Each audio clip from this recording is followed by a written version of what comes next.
This build is great for both clearing and bosses, and is easy to play for beginners and complex enough to keep advanced players engaged. We use Ice Strike in combination with Herald of Ice and Shattering Palm for great area of effect and clearing. Shattering Palm is also excellent for getting up close to enemies quickly by dashing towards them. If we look at Herald of Ice, which is a persistent buff, it will create an explosion that deals attack damage to nearby enemies whenever we shatter an enemy, which we'll do often with Ice Strike in combination with Shattering Palm.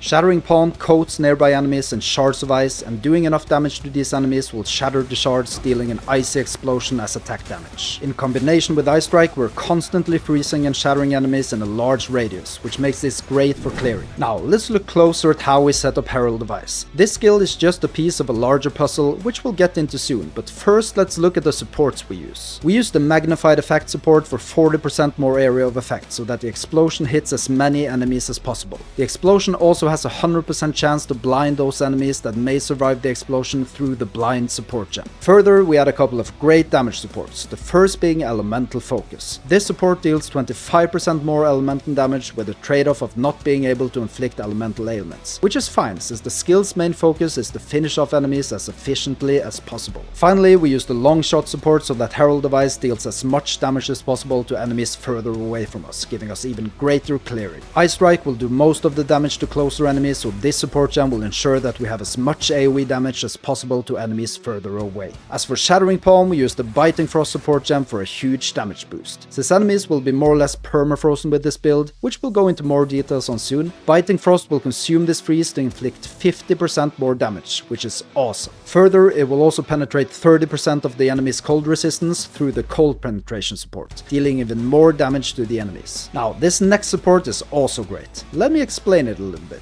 Remember, Shattering Palm is dependent on inflicting damage to the enemies before the explosion of the ice shards being triggered. This means that when the Shattering Palm explosion occurs, it is highly likely that these enemies have been damaged enough to be on low life. That's why the Execute gem works so well with this skill, since it deals 40% more damage to enemies on low life. Finally, we use another great damage boost support with Momentum. Now, we use Shattering Palm to dash quite a distance to enemy packs, and whenever we dash more than 2 meters, this support makes sure that the explosion will trigger after damaging them with Ice Strike will deal 40% more damage. So all in all, we have insane damage on Shattering Palm through all of these support gems in combination. Now, the main purpose of Ice Strike, apart from damaging enemies in itself, is to trigger the explosion from Shattering Palm, which in turn will trigger the explosion from Herald of Ice. Ice Strike in itself will also be able to trigger the Herald of Ice explosion without Shattering Palm, since we'll freeze and shatter enemies from Ice Strike alone, but in combination with Shattering Palm, this will obviously deal insane AoE damage. Now, for Ice Strike, we'll use the Primal Armament support for 25% more elemental weapon damage. Martial Tempo is also great for boosting the attack speed, which apart from increased DPS will cause faster freeze build-up on enemies. The Ice Bite support gives us 35% of our attack damage as cold damage whenever we freeze an enemy with Ice Strike, which we'll do constantly. Finally, in order to sustain mana, we need to add the Inspiration support gem, giving us 40% reduced skill cost for Ice Strike.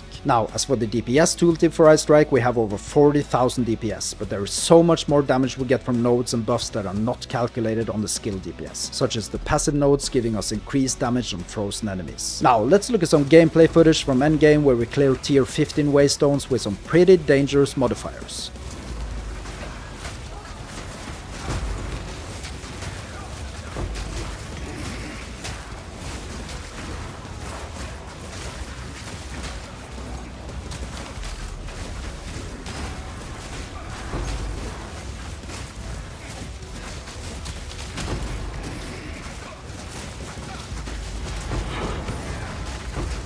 Now, for rares and bosses, what you want to do is to first curse them with Hypothermia, reducing their cold resistance greatly.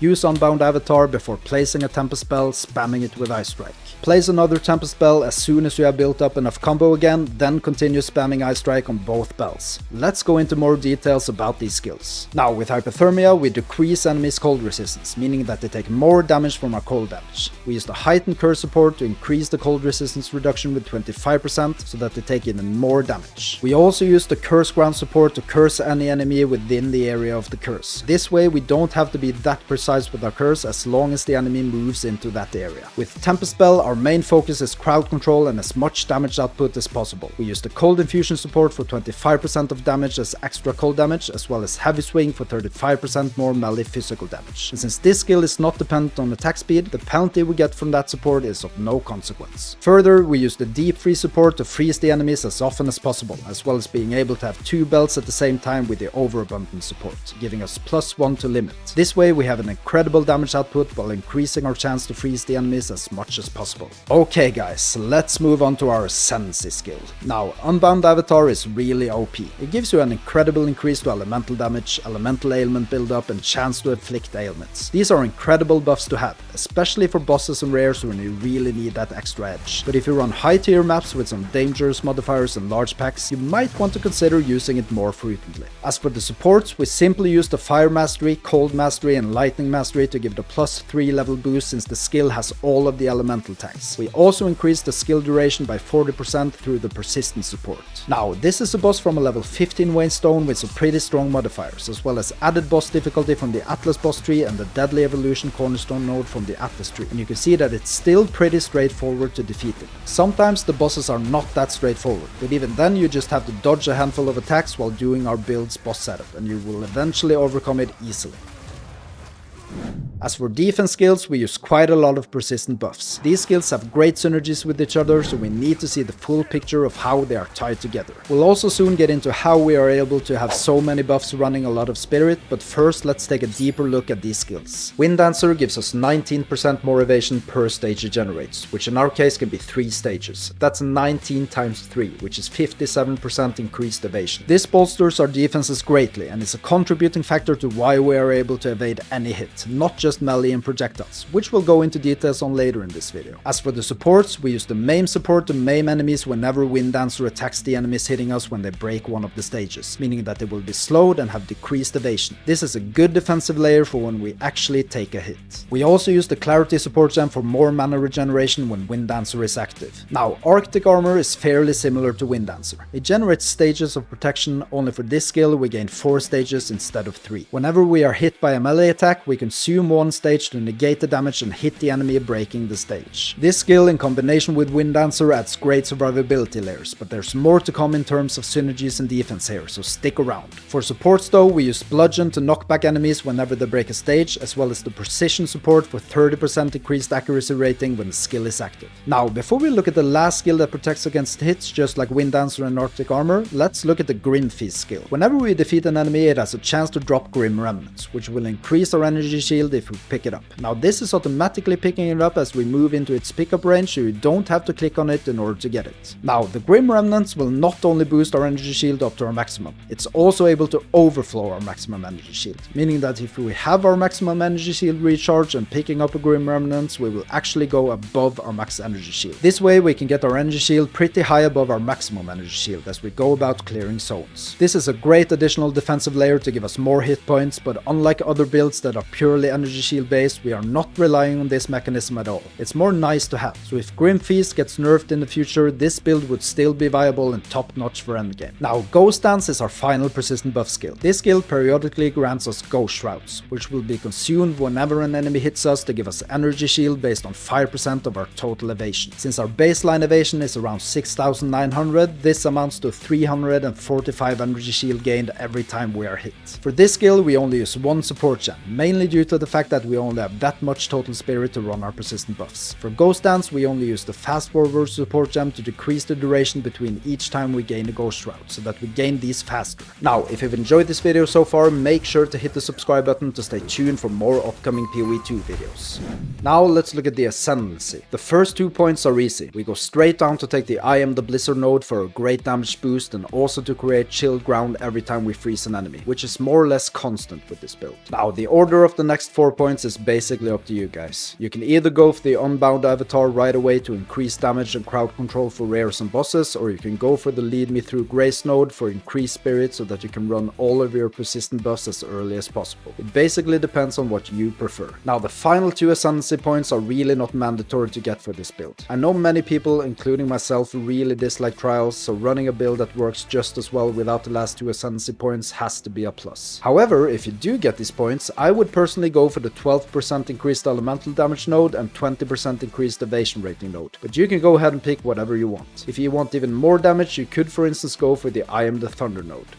Now let's delve into the passive tree. There's one thing you should know about before we look at this, and that's the attribute assignments. Now the passive tree is built up to have all the attributes you need to meet skill and gear requirements, but they are not set in the order you need them throughout the game. So you have to keep in mind that you must assign the attributes you need while leveling to meet the requirements for skills and gear. Let's have a look at how we traverse the tree, but I will only stop at each notable node to not spend an hour talking about this. First, we go up here to take the attack speed and attribute boost. We then go and take the increased evasion and energy shield node, picking up the movement speed and mana regen and attributes node. Further, we go for the extra damage and freeze build-up node. And now we have a boring route to take along the attribute highway, but it'll be worth it in the end. Now we've hit the jewel node, and we'll soon go into details on what jewels to put into these slots, but first let's continue. We go all the way up to take the deep trance node, giving us increased attack speed and reduced skill cost. We then continue picking up attributes again because there are two amazing nodes up here. Now these two notable nodes are arguably my favorite nodes for this build. This node gives us 50% increased damage against frozen enemies, and as mentioned before, enemies will be frozen constantly. It also adds the freeze build up to support this even further. The next node ignores all positive elemental resistances of frozen enemies, which is also a huge node for this build. Let's say an enemy has 75% cold resistance. This node ignores all of this resistance if the enemy is frozen. That's huge, and why we spend so many attribute points getting to these nodes. Further, we go downwards in the passive tree to aim for the quarterstaff nodes to the right here. First, we pick up the 8% increased attack speed before going all the way up to get the 30% increased defenses and freeze build-up. That's awesome. We proceed down here to get another amazing node on the right side. Since we have Herald of Ice active all the time, we get 50% increased cold damage with this node. That's also huge. Now we go and pick up this incredible node for boosting our evasion, as we double the evasion rating from our body armor. Since we have over 1200 evasion rating on that item, this is a huge evasion boost. We then go and pick up the plus 25 to dexterity node, which will boost us meeting attribute requirements greatly, but also give us almost 2% increased attack speed. And we'll look at how now. You see, we're gonna go and pick up this node, which gives us 1% increased attack speed per 15 dexterity. Since we end up with around 167 dexterity, this node will give us 11% increased attack speed, which is great, and gives us more incentives to pick up dexterity. After this, we go down here to pick up these amazing melee nodes. First, we go for the 25% increased melee damage and plus 2 to melee range, meaning that we can strike enemies further away. We then proceed over here to pick up the increased attack speed and accuracy rating. Now we go down here to pick up this amazing evasion and movement speed node. Now at this point we are so far in the game that we'll start thinking about our energy shield to make both the ghost dance and grim feast persistent skills work as they should. So we then zoom out a little bit and see that we go up here to pick the added energy shield based on our body armor. This will give us around 100 energy shield, and with the smaller nodes leading up to it, it will be even higher. We then continue picking up energy shield and evasion by going for the inner faith node up here. This will give us a good foundation for starting to use ghost dance and grim feast. Now let's go down here again. We continue downwards to get the increased elemental damage with attacks, as well as taking 5% of physical damage as a random element. That's great, since we basically don't have any armor but capped elemental resistances. This means that taking elemental damage instead of physical damage will be beneficial to us. We then continue down here to take the jewel node, as the jewels we'll put into these slots will be greater than most available nodes in the passive tree. We'll soon have a look at these jewels. Now we'll go up here again to pick up this increased evasion and dexterity node, because now we want to build up enough evasion to take a very important node for this build, namely the acrobatics node. Now acrobatics makes us able to evade any hit, not just hits from melee and projectiles. This means that we can evade spells hits as well. It decreases our evasion rating by 70%, but since we have so much evasion from the tree and our gear, which we'll look at soon, we'll have an evasion rating of around 69 to 70% even with this node, depending on how far we have progressed. Now we proceed further down here to get to 25% increased damage to enemies inflicted by elemental ailments, before going up here again to pick up the awesome 24% increased damage node, which also gives us 25% chance to maim on hit. We then go and pick up another jewel slot, simply because this will give us great bonuses. Now we'll proceed all the way up here again to get the reduced cost of skills in addition to mana regen. As we level up our skills, we are highly dependent on this to have a decent mana sustain, but we don't have to pick it up until now because it will mostly be an issue when we get to around level 19 or above with our skills. Now we go over here to pick up the 30% increased damage when at full life, which with our high evasion and persistent buffs will be at most of the time. We then go up here to take the damage taken recouped as life node, as well as the increased speed for recoup effects. Now we go all the way down here again to pick up this amazing node, giving us 10% increased skill speed and 3% increased movement speed. Now we wait this long with picking this up because we need our mana sustain to be in order before selecting this, or we'll have a huge sustain issue. Now we'll go all the way up here again to start picking up more evasion and energy shield by traversing to this node, before going all the way down here again to pick up the 30% increased evasion. As for the final 3 points, I'll leave that for you to decide, if you ever get there. Finally, let's take a look at the jewels that we want to add into our passive tree jewel sockets. I think the highest priority on these jewels is to get the increased evasion rating so that we can safely use acrobatics to evade any hits. We do want this increased evasion rating in combination with increased DPS, such as the increased attack speed, increased attack damage, increased attack speed with quarterstaffs, and increased damage with quarterstaffs. Now, these modifiers in combination are hard to come by for solo self-found characters, so in these cases you either have to farm a lot or just settle with having the increased evasion rating. But for players in the standard league, it should be fairly easy to obtain these by trading with other players. As for gear, you can mix and match however you want, but there are some basic principles that you should follow. For your weapon, you want to have +2 level of all melee skills as high as possible, in addition to great physical damage. For gloves, you want attack speed as high as possible. For the amulet, you might want to consider having the damage recouped as life modifier to boost your life recoup from the passive tree even more. For boots, you want the 30% increased movement speed to increase your clearing rate. The gear should have as high as possible evasion rating that you can possibly get, as this is the core foundation on so many levels for this build. For the helmet, you can go for a split between evasion and energy shield to get a good energy shield base. We don't need that much, but aim for having 700 and above in total. As for leveling, you can use Glacial Cascade for clearing and basic attack for rares and bosses from the start. When you unlock Tempest spell, use that with basic attack for rares and bosses. When you unlock Ice Strike, use that for both clearing and even bossing instead of basic attack. Get Herald of Ice as soon as it's unlocked, prioritizing the magnified effect support gem for the most area of effect. When you unlock Shattering Palm, use that skill to dash to monster packs before spamming Ice Strike at them. As for mapping in the endgame, there are 2 waystone modifiers you should try to avoid, and that's the monsters have increased ailment threshold and monster elemental resistances, as both of these modifiers will decrease our DPS and crowd control to a great extent. Apart from that, this build would clear most high tier waystones with ease. Now, if you enjoyed this video, you can click on the playlist in the description to see other Path of Exile 2 videos, or simply click on the video card showing on the screen right now. And remember to hit the like and subscribe buttons to stay tuned for more upcoming PoE 2 videos.